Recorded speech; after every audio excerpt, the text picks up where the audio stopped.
Je crains, moi, que l'obligation vaccinale aux soignants ou à la population générale, d'ailleurs, soit plutôt perçue comme une contrainte supplémentaire qui pourrait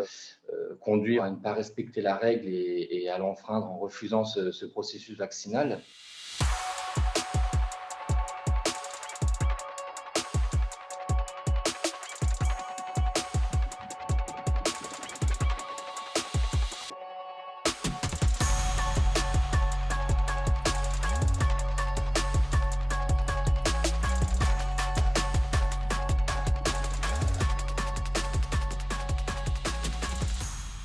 Moi, je miserais davantage sur la mobilisation de la bonne conscience et sur la mobilisation de certaines valeurs éthiques et philosophiques qui sont inhérentes aux soins et à la prise en charge voilà, des vulnérables de la société, pour peut-être inculquer plutôt un message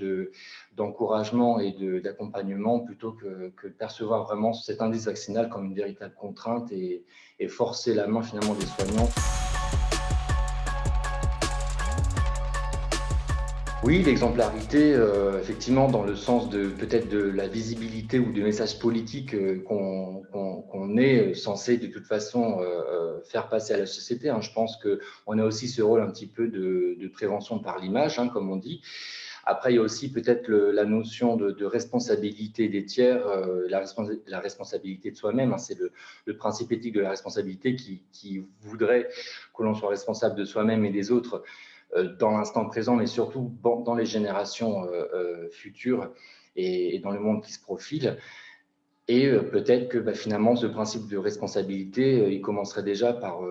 la protection de soi-même et des plus vulnérables, comme je disais tout à l'heure, en encourageant la vaccination et surtout en faisant prendre peut-être conscience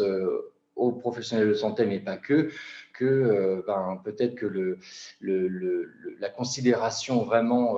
éthique et philosophique de l'autre, hormis de prendre soin d'eux, bien sûr, une fois qu'ils nous arrivent dans les lits, dans des situations parfois cliniques désastreuses, eh bien peut-être que déjà le pendant de cette considération, c'est la vaccination, parce qu'aujourd'hui, en l'état actuel de la science et de nos connaissances, le seul traitement qui soit en tout cas efficace contre les formes graves de la maladie, ça reste encore la vaccination.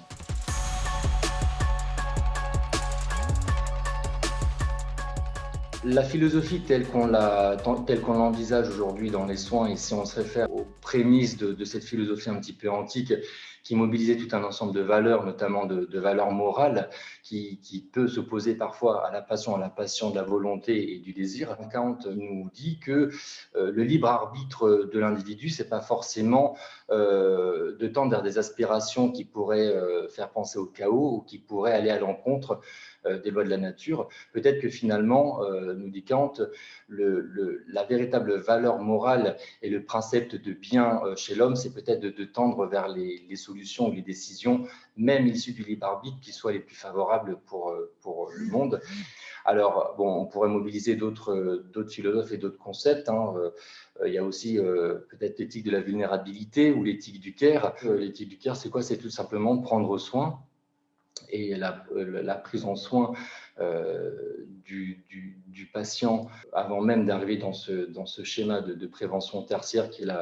le traitement de la maladie, commencer déjà par une bonne prévention primaire. Et est-ce que la vaccination n'est pas le pendant déjà de cette prévention primaire? Est-ce que ce n'est pas le plus important? Alors, moi, en aucun cas, je condamne une action ou l'absence d'une action, ou au contraire, j'encourage. Je dis simplement qu'à travers la philosophie et surtout l'éthique appliquée au terme de la médecine, on peut être amené à penser que la vaccination, elle est quand même gage d'une volonté et d'une norme morale qui est plutôt favorable à la considération de la vulnérabilité que la condamnation peut-être d'un libre choix qui pourrait porter préjudice à l'ensemble de la société.